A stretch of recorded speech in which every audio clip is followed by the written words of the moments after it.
Hello everyone, this is Johannes. And this is Cinema. And you are watching Board Gaming Ramblings. And today we're taking a look at Forgotten Waters. Which is a storytelling, choose your own adventure pirate game where you are traveling around in the ocean, trying to survive and trying to solve missions and objectives to be the best pirate you can be. Yeah, it's a co-op game and it plays from 3 to 7 players. It does. It has taken around 3 to 4 hours the times we played it. And there is some official modes now making it possible to play the game with 1 and 2 players as well. Because it is basically a story co-op game, there should be a way to play it with fewer players. And many people wanted that, and now you can. It's available. So let's talk a bit about what you do in this game before we go down to the table. This is a story-driven game. There are spoilers in the game. We're not going to do any spoilers. We are going to show like one page of this adventure book. We are going to show a couple of the items. We're going to show a couple of the pirates you can be. But just for examples, there's a lot more in the game and it isn't spoilers. But if you don't want to know anything, then just jump past everything in the review to the final thoughts and you can see the final thoughts. Because we might show the game throughout the video. So with that out of the way, let's talk about what you do in Forgotten Waters. In this game you are pirates, so for example you can be the blue pirate, I can be the red pirate. They don't really have names because they're going to be different pirates each time you play. So at the beginning of the game you're going to choose which pirate you're going to be, and this is a really cool part about the game. You have a lot of different pirates you can be. For example, you can be the lovesick pirate. Or you can be, for example, the seasick pirate. There's a lot of sick pirates here. Or you can be the safety pirate.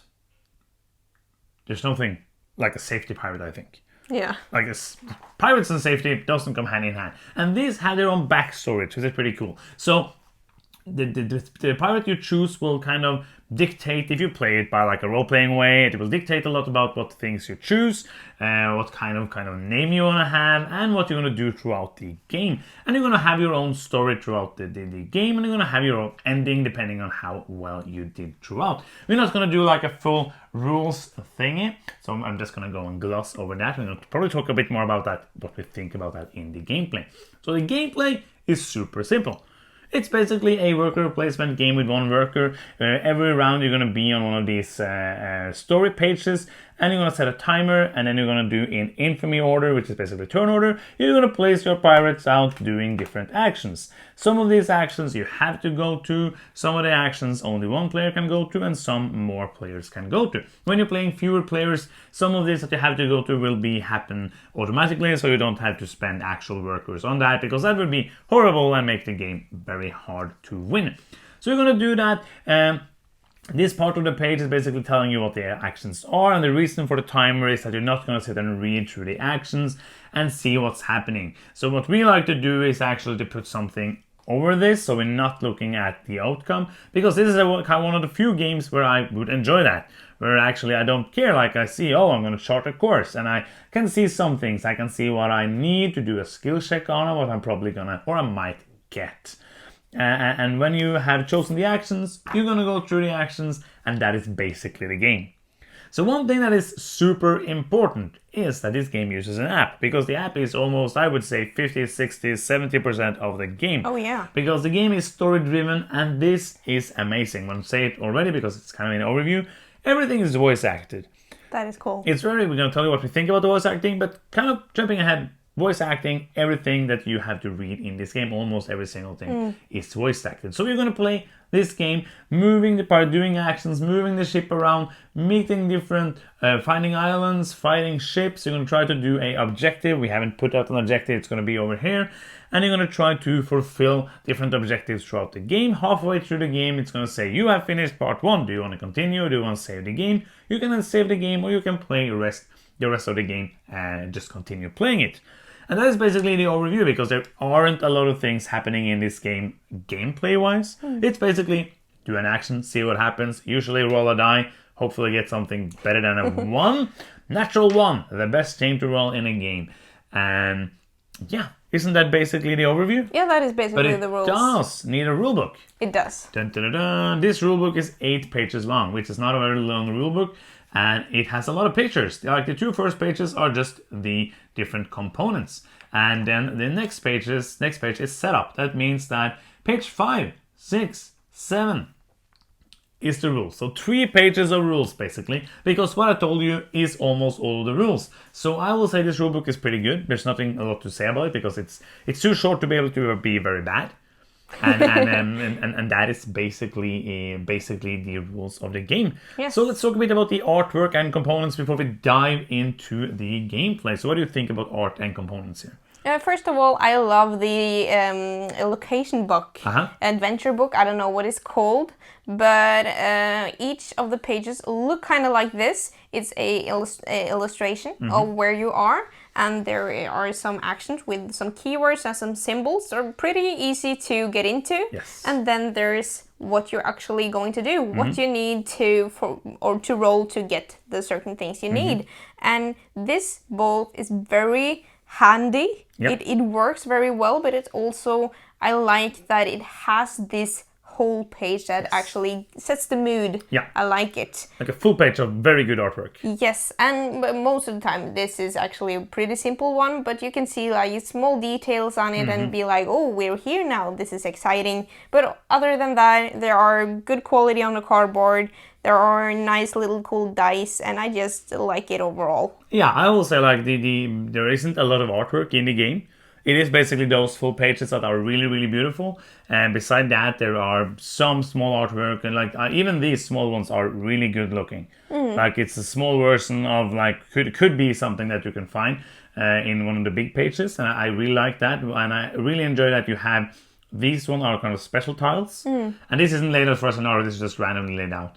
And these are for special tiles. They have kind of different kind of art style than the ones that you are just going through. So you can easily differentiate them and easily see where you're actually going and what is just on the way there. And I like that. Absolutely. And the tracks are easy to see. It's mostly graphic design. There aren't really a lot of artwork. But the graphic design is easy, understandable. And I will say that everything from a component and artwork kind of view really works well. Yeah, I agree. So really not a lot to say about that. The artwork is beautiful. The graphic design works very good. So we have played these 3 and 4 players. Yes. And it has taken, we played the first scenario in 3 hours and we played the second scenario in 4 hours. So we have only played 2 of the 5 scenarios for this game.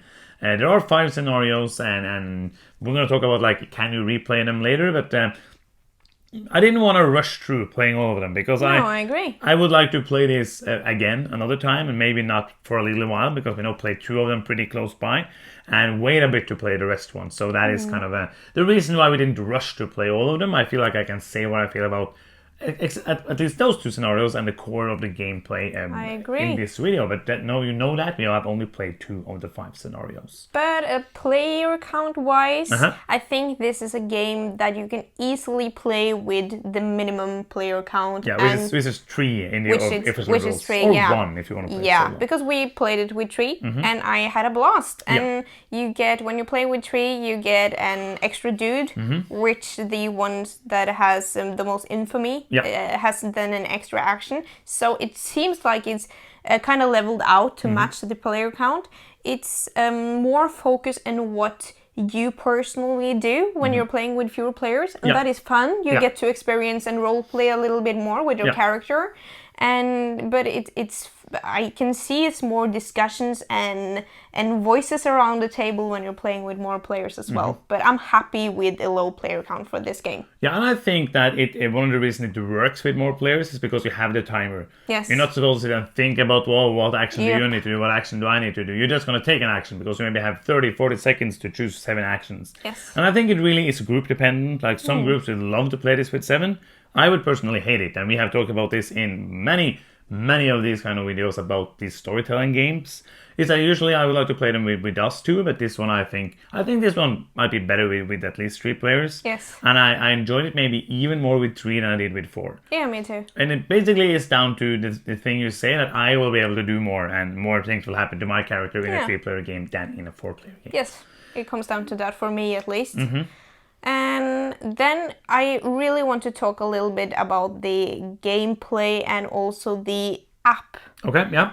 And the voice acting, because and I'm going a little back to the artwork and components here as well, because while there aren't a lot of artwork on the actual game, a lot of the artwork happens in your mind, kinda, because the I love the voice acting. That is, first off, it's brilliant. Let's talk about the app then, because many people don't like app games. This isn't really an app, it's a web page, so you don't have to download anything to your smart device. You can use it on a computer, you can use anything. We cast it to the TV so that everyone can see on the TV. I sit and watch the iPad, and the other players on the other side of the board watch the TV, which works really well. Yes. So yeah, let's talk about the app. Yes, I love the voice acting. Usually when we play these sort of games, you're the one reading everything, and that gets tiresome. But not only is the voice acting really like practical, and we read it, so if there's some really like pirate kind of way of speaking that I don't get, then I can just look up the word and be like, oh, that was what he said. Yeah, absolutely. But it's very well written, and it's very well performed, and it paints out these a lot of things that happens. I can visualize in my mind, and I laugh. I just have a really good time listening to these crazy pirate stories. Yeah, because this is in most parts a comedy game. Yes. Like there are some kind of weird and sad and horrible things happening, but mostly it's a comedy game. Like we have laughed out loud at this game for many times. There is one thing, and I usually don't watch reviews for games that I am gonna review because I don't like to be influenced or see what other people think. But I watched No Pun Included's review for this, and they said one thing, and I knew I will have said it anyways, but I'm just gonna say it so you know that I saw it there as well. In the app, like there's one thing with the voice acting that could have been done better, and that is the editing.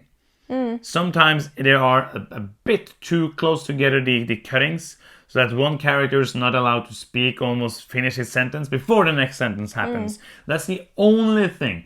But you can't change that, because that's going to be like hours and hours and weeks of work. Because this is a lot of writing, a lot of reading. You can choose to read it yourself if you want to, but I won't imagine anyone wanting that. Don't do because a lot of these kind of games, people don't like them because a lot of people don't like to read out loud. A lot of people don't like, especially like we are Norwegian, a lot of people don't like to read another language out loud to other people. I'm used to it. I'm used to speaking English. I'm used to reading it. But like when we play Mansions of Madness, 3.5 hours of me just reading and reading and reading, I get so hung up. I could just basically not play the game and just sit and be a book, because the other players get to play and experience, and I get to just read and read and read. And also, so the more we play that, the more I feel like I'm really getting tired of reading the same thing again. But here, that is just amazing. The only thing you're reading yourself are the events in your. You're reading the introduction to your character. You're reading the events that happen to your character, and you're reading the ending to your character. Yes. Everything else is in the app, which is amazing. I cannot say anything bad. Like the only thing is that sometimes there's a bit short between sentences. Like I'm an actor, we learn that we're going to be like in each other's tail. Like when you're finishing your sentence, I'm coming in, but you have to make enough room to make it sound normal and not be like, I'm going to say, no, it's my turn to speak. And that doesn't sound I've noticed the same thing, but it didn't really bother me once you get used to it. But superb voice acting. Every person or the storyteller itself has a soul and is invested in the game and make funny voices, and it's just super cozy and crazy game. It makes it really thematic. Like usually we're not into thematic things, but if this game wasn't thematic, it wouldn't be anything. This is fun.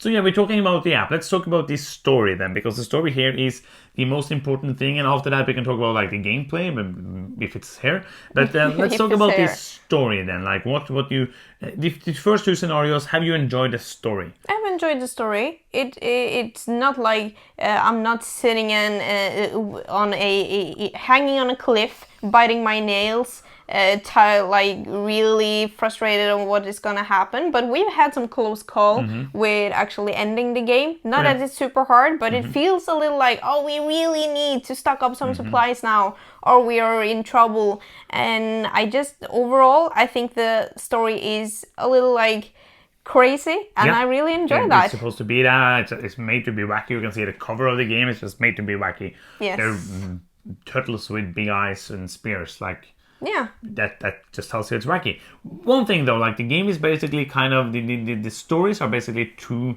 parts. Yeah. You have the objectives, the main story, but the journey is most of the story. Like all of the things that happens when you move your ship to a place, and that will happen then because you you drew this tile, and then that will happen to you this time. But if you drew another time, another thing would happen in the story. And that is kind of, I think that story is almost better than I like the overarching story, but if it was only that, it wouldn't be so good. I like I like that it's both things. I like that and that is like, we're going to throw in like replayability. That is where replayability comes in. For me, I will never want to play these scenarios again because that's how I am, and also because we play new games. But if you really love this game, you can play a scenario and you can wait a year and play it again. You're probably going to remember a lot of the main story, but the journey is going to be different. Yeah, and because we could play the same scenario like to ourselves, and we would probably remember different parts of the story because my journey from that place to that place, for example, is different than yours, depending on what I encounter. Yes. I like that. So I feel like we talked about the app. Yes. We talked about the story. I think that is it's I don't really have anything bad to say about those two. No. So let's talk about the gameplay, or if it is here, because the gameplay here is super thin, right?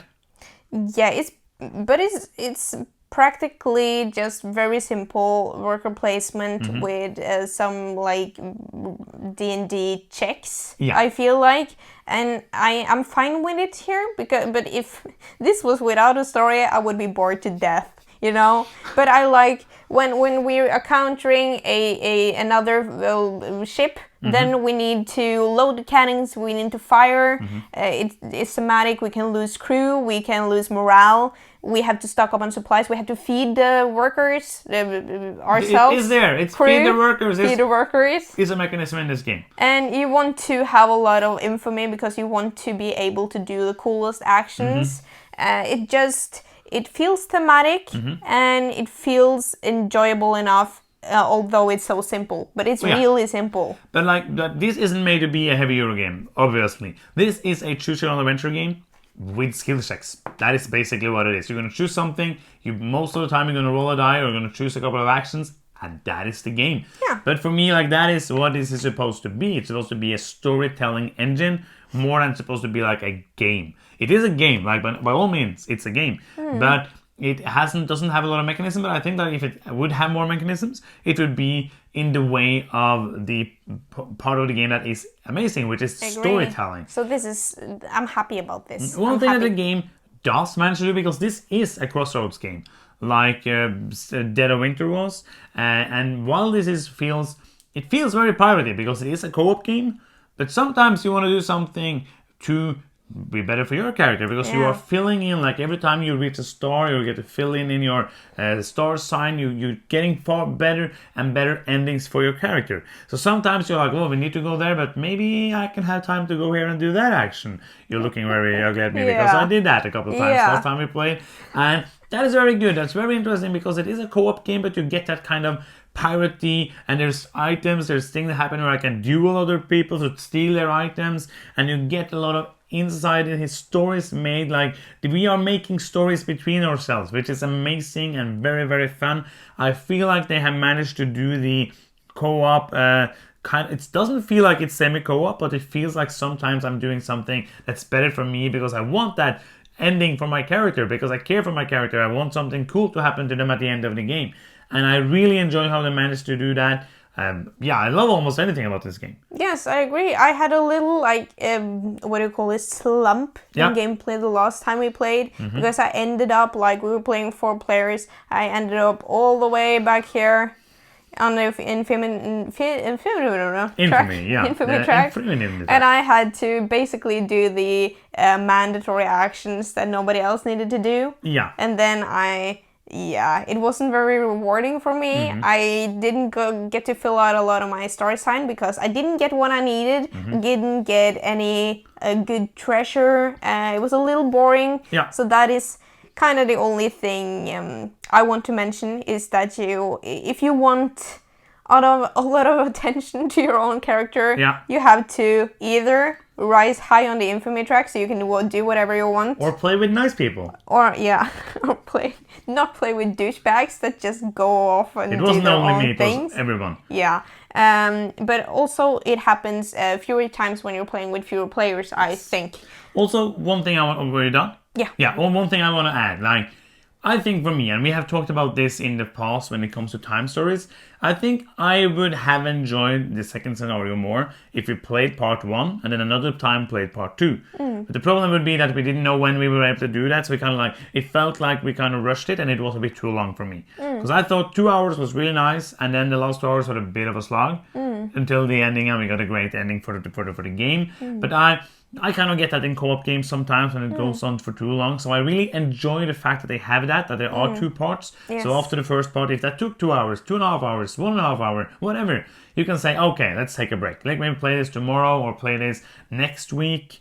And I think that also is very good. And maybe, I think if we play this again, especially if we play with people we usually play with a lot, I think that's a better way for me to experience this game. Yes. To be able to, but it's kind of like mixed feelings about that, because you like to know the ending, but then it can drag a bit at the end, so it's better to have more time to actually finish. Yeah. So anything you want to add, or should we go to the final thoughts for Forgotten Waters? I'm ready for final thoughts. Do you want to begin? I can do it. I'm just going straight to rating, and I can just tell you why afterwards. I'm going to land this on an 8.5. I think this is super solid, and the one thing that basically makes the game for me is the well-written story and the amazing voice acting. Yeah. And that, without that, this game wouldn't be that high, but this is just, in terms of entertainment, Yes. this is amazing. Yeah, absolutely. This is like watching a great pirate comedy, but you're a part of it yourself. I love make that. the images in your head. Yes. A lot of them. So, yeah, that is basically my final thoughts. If you want some really funny pirate wacky storylines and want to listen to some great voice acting, yeah, this is amazing. Yeah, I basically agree with everything you said. I cannot add a lot. I'm also going to give it an 8.5. I think this is amazing. It's one of the best storytelling games I've played. It's very different from everything I've played.